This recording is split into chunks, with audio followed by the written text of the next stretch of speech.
Hello everyone, তো সবাই কেমন আছো? আশা করছি সবাই খুবই ভালো আছো। তো আমার একটু নেটের প্রবলেমের জন্য আমি একদিন ভিডিও দিতে পারিনি।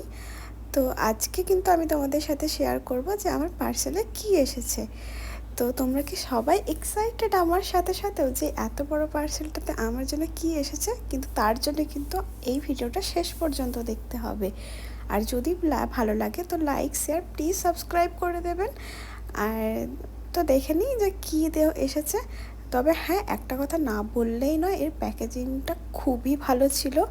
মানে একটা প্রোডাক্ট কাস্টমারের কাছে ঠিকভাবে পাঠানোর জন্য যে এত সুন্দর করে প্যাকেজিং করেও পাঠানো যায়, মানে খুবই সুন্দর। আমার তো খুব পছন্দ হয়েছে। তো এটার মধ্যে ছিল একটা মাটির মগ। তো এত গরম পড়েছে যে ফ্রিজ ছাড়া তো থাকা যাচ্ছে না, কিন্তু ফ্রিজ যেহেতু নেই তাই এই ব্যবস্থা। এর ওপরে একটা সুন্দর ঢাকনা ছিল যেটা আমি শেয়ার করতে পারিনি শেষ পর্যন্ত, তবে অবশ্যই আমি